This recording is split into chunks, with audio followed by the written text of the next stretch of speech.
پورا دین ہے جس کے اندر نماز بھی آتی ہے، روزہ بھی آتا ہے، معاملات بھی آتے ہیں، زکوٰۃ بھی آتا ہے، ہمسایوں کے حق بھی آتے ہیں، گلی کی صفائی بھی آتی ہے۔ تمہارے گھر سے اٹھنے والی شور کی آوازوں سے ہمسایہ تنگ ہے تو پھر بھی تم دین نہیں سمجھے۔ جنت کی جو تعریف کی گئی ہے، مولوی صاحب تو اکثر حوروں کا ذکر کرتے ہیں، لیکن جنت کی تعریف میں ایک جملہ قرآن نے یہ بیان کیا، لا یسمعون فیہا لغوا ولا تاثیما۔ جنت ایسا خوبصورت مقام ہوگا جہاں آپ کو ایسی آواز سننے کو نہیں ملے گی جو تم سننا نہیں چاہتے۔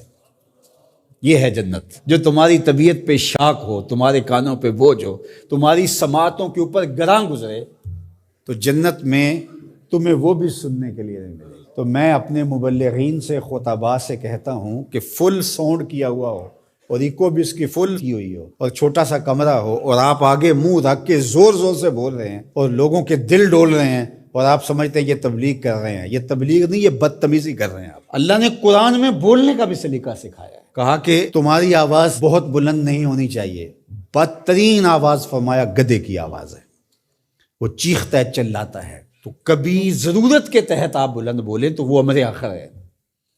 آپ نے دور تک لوگ ہیں اور آواز دینی ہے، یا جنگوں کے اندر رجز پڑے جاتے تھے، وہ ایک الگ بات ہے، لیکن عمومی طور آپ جب لوگوں سے ہم کلام ہو رہے ہوں تو آپ کی آواز لوگوں کے کانوں پہ شاک نہ گزرے، اذیت نہ گزرے۔ بعض اوقات خطیب حضرات جب چپ ہوتے ہیں تو ایسے جیسے سکون مل رہا ہوتا ہے، اور جب بول رہے ہوتے ہیں جس طرح قیامت توڑ رہے ہیں۔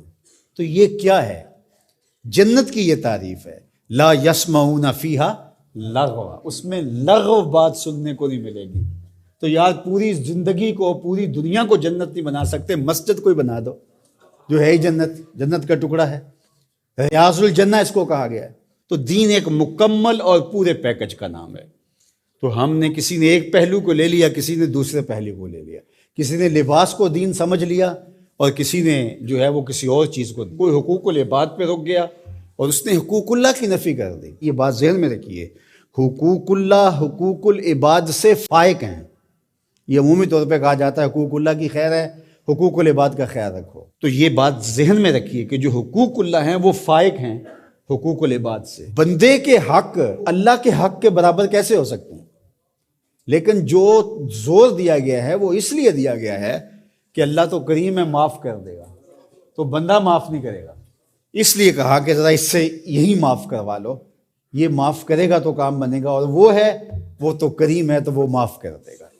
تو اس کا یہ مطلب نہیں نکلتا کہ اس کے حق کوئی کمزور ہے، اس کے حق بندے سے فائق ہیں، اوپر ہے۔ تو اس لیے یہ بات ذہن میں رکھیے کہ دین ایک مکمل، کامل، اکمل اور پورا پیکج ہے جس کے اندر سارے پہلو پائے جاتے ہیں، اور ہم ایک پہلو کو بعض اوقات لے لیتے ہیں اور ایک پہلو کو نظر انداز کر دیتے ہیں۔ اسی طرح دین کا کام کرنے والے بھی، ایک تنظیم ایک پہلو کو اجاگر کر رہی ہے، دوسرے کو چھوڑ رہی ہے، دوسری ایک کو اجاگر کر رہی ہے، دوسرے کو چھوڑ رہی ہے۔ تو ایسا نہیں ہے۔ ہاں، کسی بندے کی مہارت کسی ایک شعبے میں ہو تو ظاہر ہے وہ شعبے کے اندر کام کرے تو وہ ایک الگ بات ہے، لیکن وہ باقیوں کی نفی کر رہا ہے اور جو وہ کر رہا ہے اس کو کہتا ہے کہ اس کے علاوہ دین ہی نہیں ہے، تو وہ دین کو سمجھا ہی نہیں ہے۔ تو دین جو ہے وہ پورے نظام کا نام ہے۔